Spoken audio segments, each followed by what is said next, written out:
여기는 하루 사유입니다. 오늘도 마음이 머무는 시간을 함께하겠습니다. 여러분 지금 숨 쉬는 것조차 버거울 만큼 힘이 드십니까? 사는 게 왜 이렇게 고달픈지 젊어서는 맨몸으로 부딪혀 이겨냈던 세상이 이제는 거대한 벽처럼 느껴져서 밤마다 남몰래 눈물 흘리고 계시지는 않습니까?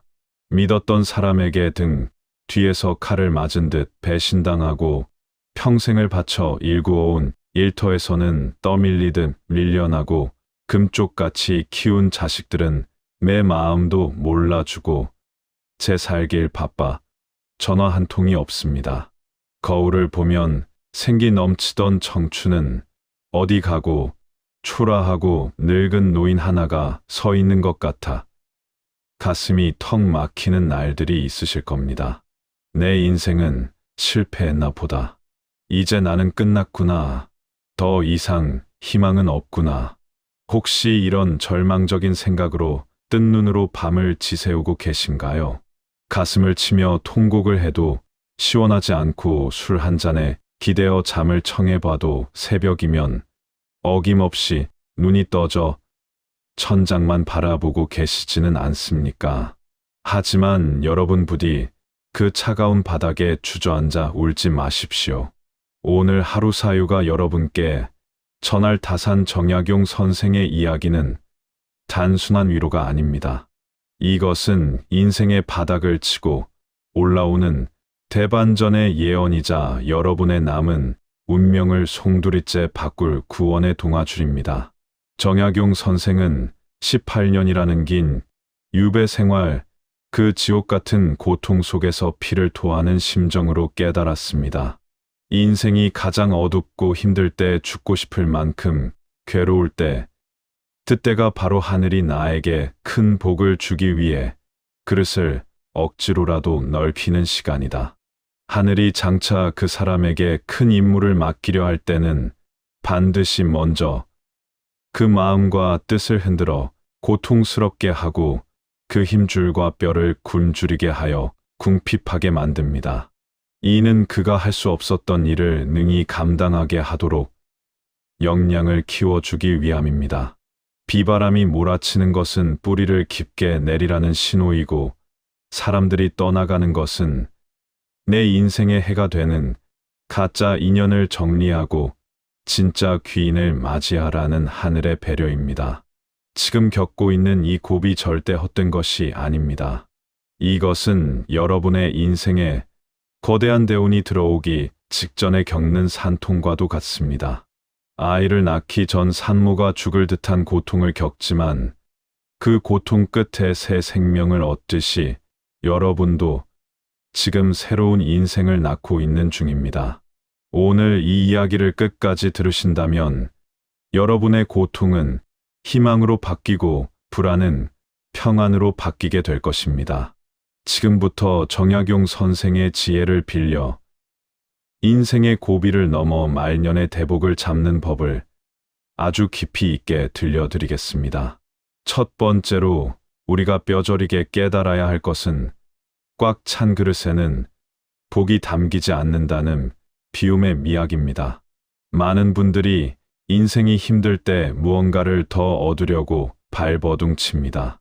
돈이 부족해서 불행한 것 같아 돈을 더 벌어야 할 것 같고, 사람이 떠나서 외로우니 사람을 더 만나야 할 것 같아 조바심을 냅니다. 무언가를 손에 쥐어야만 안심이 됩니다. 그래서 낡은 인연을 붙잡고 과거의 영광을 붙잡고 자식의 바짓가랑이를 붙잡습니다.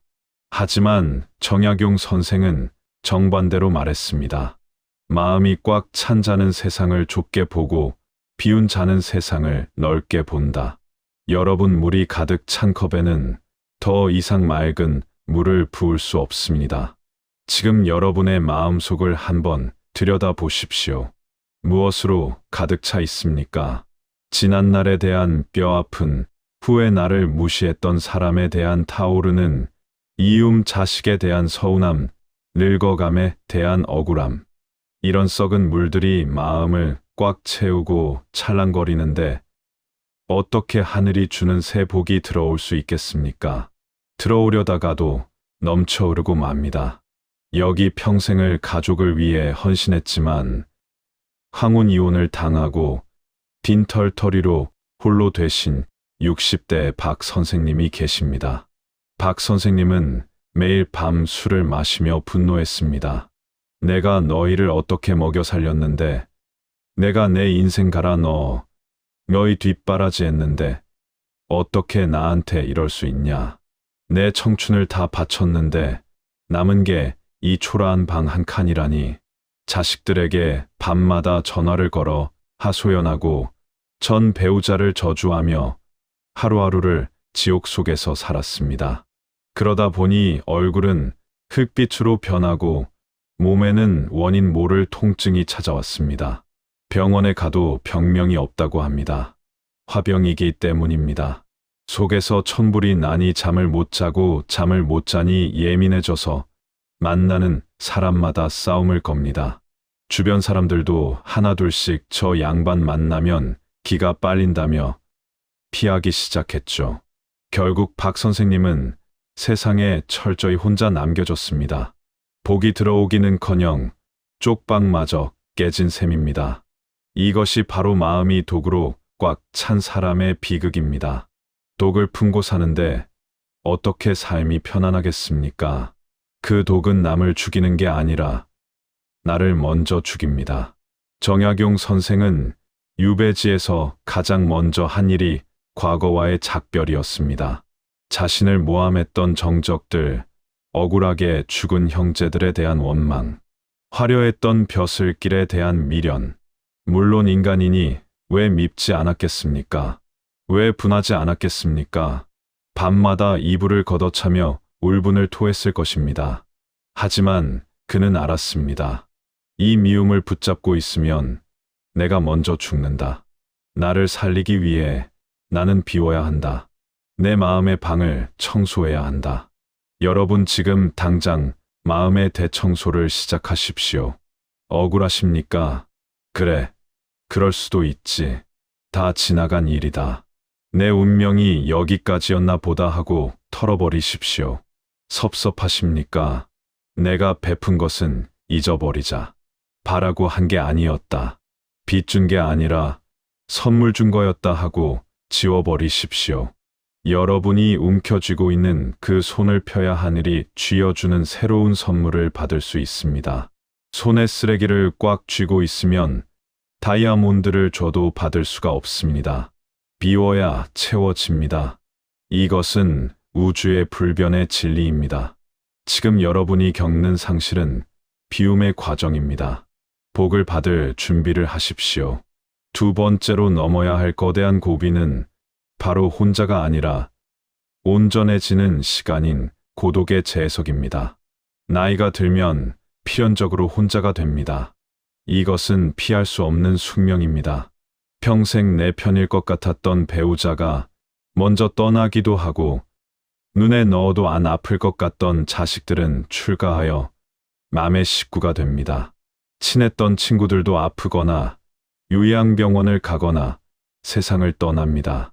어느 날 문득 눈을 떠보면 텅 빈 거실에 덩그러니 앉아있는 자신을 발견하게 됩니다. 하루 종일 말 한마디 안 하고 TV 소리만 듣고 있을 때 밀려오는 고독감은 뼈가 시릴 정도입니다. 밤이 되면 무서움이 밀려옵니다. 이대로 잠들었다가 아무도 모르게 죽는 건 아닐까 하는 공포심마저 듭니다. 그래서 자꾸만 전화기를 만지작거리고 의미 없는 모임에 나가 시간을 때우려 합니다. 하지만 정약용 선생은 이 고독을 위대한 기회라고 불렀습니다. 그는 18년 동안 강진의 좁은 당 안에서 철저히 혼자였습니다. 한양의 화려한 생활은 꿈도 못 꾸고 친구들의 편지도 끊기고 찾아오는 이 하나 없는 적막강산, 귀뚜라미 소리만이 유일한 벗인 밤들이 수천 번이었습니다. 보통 사람 같으면 미쳐버리거나 우울증에 걸려 시들었을 겁니다. 술로 세월을 보내다 객사했을 겁니다. 하지만 그는 이렇게 말했습니다. 사람은 혼자 있을 때 비로소 진짜 자신이 된다. 고독은 나를 죽이는 것이 아니라 나를 깨우치는 스승이다. 그는 그 고요한 시간에 남의 눈치를 보느라 체면, 차리느라 돌보지 못했던 자기 자신과 깊은 대화를 나누었습니다. 나는 누구인가? 나는 어떻게 살아야 하는가? 내 인생의 의미는 무엇인가? 책을 읽고 글을 쓰고 차를 마시며 자신의 내면을 단단하게 다졌습니다. 그 결과 목민심서, 경세유표 같은 위대한 역작들이 탄생했습니다. 만약 그가 외롭다고 동네 사람들 불러 술판이나 버리고 신세 한탄이나 했다면 오늘날의 위대한 다산 정약용은 없었을 것입니다. 남편과 사별 후 혼자 사시는 70대 최 여사님을 보십시오. 처음에는 외로워서 미칠 것 같아 자식들에게 하루에도 10번씩 전화를 했습니다. 밥은 먹었니? 이번 주말에 오니 별일 없니? 자식들은 바쁘다는 핑계로 점점 전화를 피했고 여사님은 비참함을 느꼈습니다. 내가 짐이 되었구나, 다 키워놨더니 쓸모가 없구나 하는 생각에 눈물만 났습니다. 그러다 문득 깨달았습니다. 내 인생이 왜 자식에게 달려있나? 나도 내 인생을 살자. 최 여사님은 그날로 복지관에 등록해 서예를 배우기 시작했습니다. 난생 처음 붓을 잡고 먹을 가니 마음이 차분해졌습니다. 혼자 예쁜 카페에 가서 커피를 마시고 도서관에서 책을 빌려 읽습니다. 혼자 밥 먹는 게 처량하다고요? 아닙니다. 최 여사님은 혼자 먹을 때도 예쁜 그릇에 반찬을 정갈하게 담아 나에게 대접합니다. 내가 나를 귀부인처럼 대접하는 것입니다. 지금 최 여사님의 얼굴은 그 어느 때보다 환합니다. 우아한 기품이 흐릅니다. 그러자 신기하게도 연락을 피하던 자식들이 먼저 어머니, 요즘 뭐 하세요? 얼굴 좋아 보이시네요 하며 찾아옵니다. 어머니에게서 좋은 기운이 느껴지니 자식들도 끌려오는 것입니다. 여러분, 외로움을 두려워하지 마십시오. 그것은 벌이 아니라 하늘이 여러분에게 준 나를 사랑할 시간입니다. 지금까지 남을 위해 사느라 고생했으니 이제는 오롯이 당신만을 위해 살라는 하늘의 선물입니다. 남에게 사랑을 구걸하지 않고 스스로 행복할 줄 아는 사람에게는 귀한 인연이 저절로 찾아옵니다. 혼자가 편안해지는 순간 당신의 노년은 초라한 독거가 아니라 품격 있는 자유의 시간이 될 것입니다. 세 번째, 인생의 대운을 맞이하기 위해 반드시 겪는 뼈아픈 과정은 가짜는 가고 진짜만 남는 관계의 정리입니다. 정약용 선생은 머무는 자만이 흐름을 본다고 했습니다. 이 인생의 고비가 닥치면 내 주변 사람들이 정리됩니다. 이것은 만고의 진리입니다. 내가 돈 잘 쓰고 힘 있을 때, 밥 사고 술 살 때 붙어있던 날파리 같은 인연들은 내가 힘들 때 제일 먼저 도망갑니다. 심지어 내가 망한 것을 고소해하며 귀에서 험담을 하기도 합니다. 내가 베푼 게 얼마인데 어떻게 나한테 이럴 수 있어라며 피눈물을 흘리게 됩니다. 그들의 뒷모습을 보며 배신감에 치를 떨고 계십니까? 이 인생 헛살았다고 자책하고 계십니까? 아닙니다. 오히려 두 손 모아 감사해야 합니다. 하늘이 여러분의 인생에서 불필요한 가지치기를 해주는 것이기 때문입니다. 대운을 받으려면 그릇이 깨끗해야 하는데 자빈들이 섞여 있으면 복이 들어오지 못합니다. 썩은 가지를 쳐내야 새순이 돋아나듯 나쁜 인연이 떠나야 좋은 인연이 들어옵니다. 그래서 하늘이 강제로 청소를 해주는 것입니다. 사업을 크게 하다가 부도가 난 김 사장님 이야기를 해보겠습니다. 평소 형님, 아우하며 매일 술을 얻어먹던 사람들이 전화 한 통 받지 않습니다. 도와달라고 할까봐 미리 차단해버린 것이죠. 김 사장님은 분해서 잠을 못 잤습니다. 내가 저들한테 쓴 돈이 얼마인데 인간들이 이럴 수가 있나. 내가 인생을 잘못 살았구나. 하지만 그 와중에 평소엔 연락도 뜸하고 무뚝뚝하던 옛 친구 하나가 찾아왔습니다. 그리고 말없이 봉투 하나를 건네며 따뜻한 밥을 사줍니다. 힘내라. 너는 다시 일어설 수 있다. 내가 지켜봤는데 너는 그렇게 쉽게 무너질 놈 아니다. 김 사장님은 그제야 깨달았습니다. 내 곁에 수백 명이 있었지만 다 가짜였고 진짜 내 사람은 이 친구 하나였구나. 그 깨달음이 김 사장님을 다시 일으켜 세웠습니다. 그 한 명의 친구가 100명의 가짜 친구보다 소중함을 알게 된 것입니다. 정약용 선생도 유배를 통해 진짜 벗과 가짜 벗을 구별했습니다. 그리고 남은 생은 그 소중한 소수에게 집중했습니다. 여러분 나이 들어 친구가 줄어드는 것을 서글퍼하지 마십시오. 그것은 고립이 아니라 알곡 고르기입니다. 쭉정이는 바람에 날려 보내고 알곡만 남기는 과정입니다. 시끄럽고 영양가 없는 모임 나가봤자 남 자랑만 듣고 오는 동창회 만나면 자존심만 상하는 관계들. 과감하게 정리하십시오. 전화번호부를 지우십시오.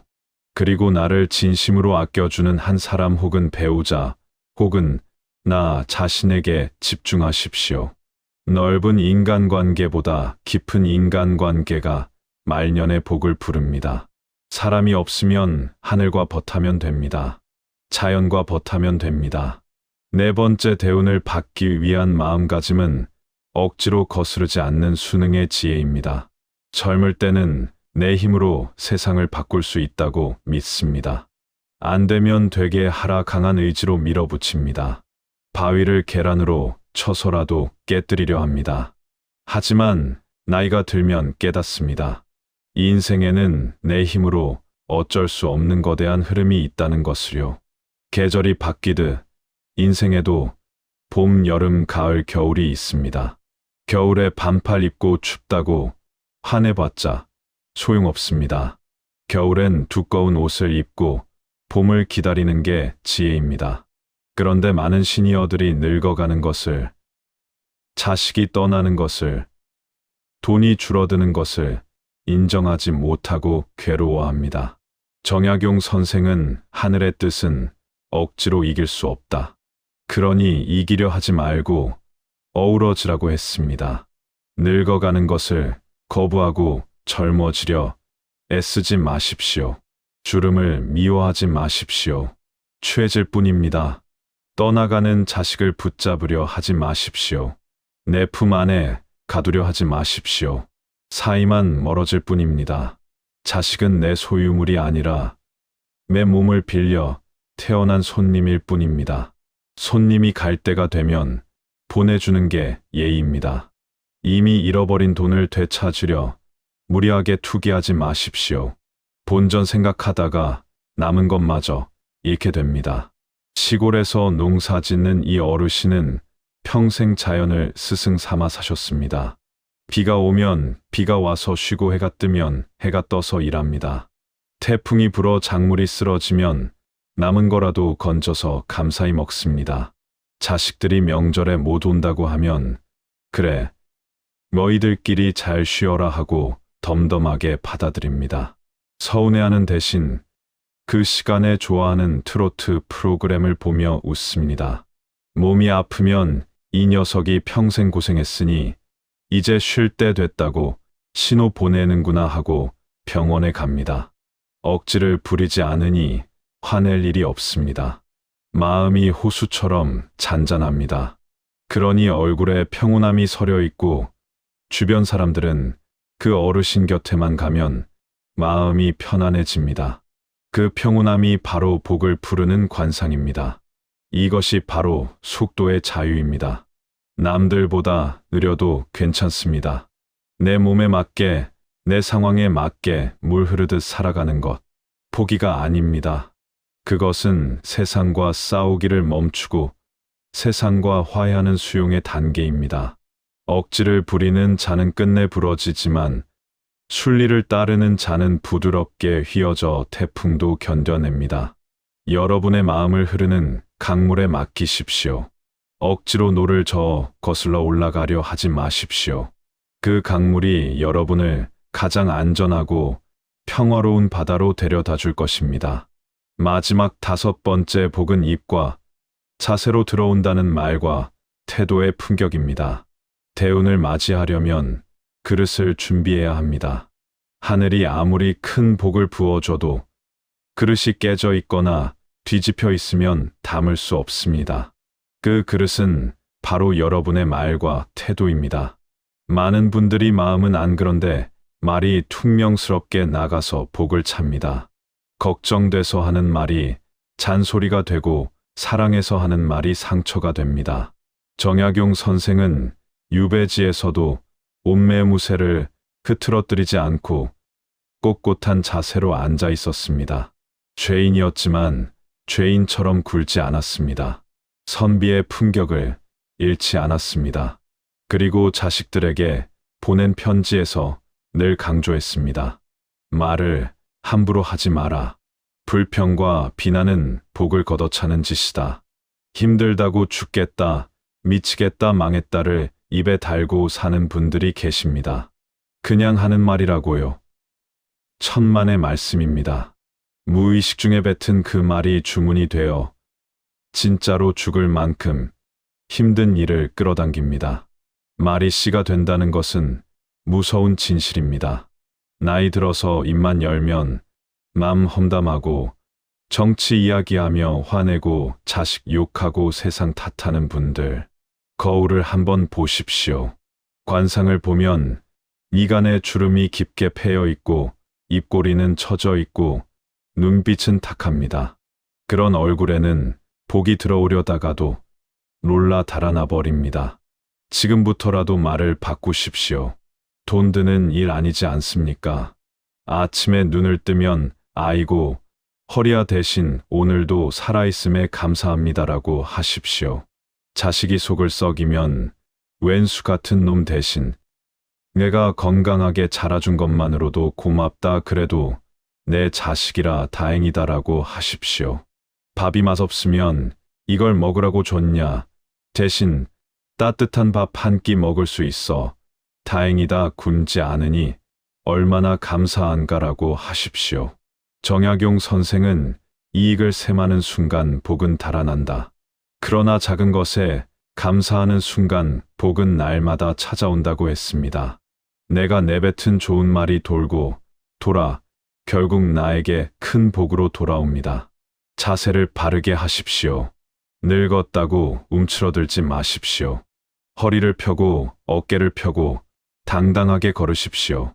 쭈그려 앉아 땅만 보고 한숨 쉬는 노인에게는 가난과 질병이 붙지만 활짝 웃으며 하늘을 보고 당당하게 걷는 어른에게는 건강과 행운이 붙습니다.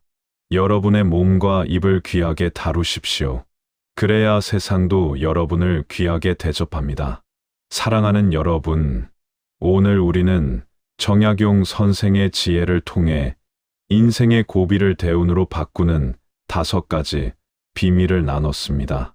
비움과 고독, 정리와 순리, 그리고 품격.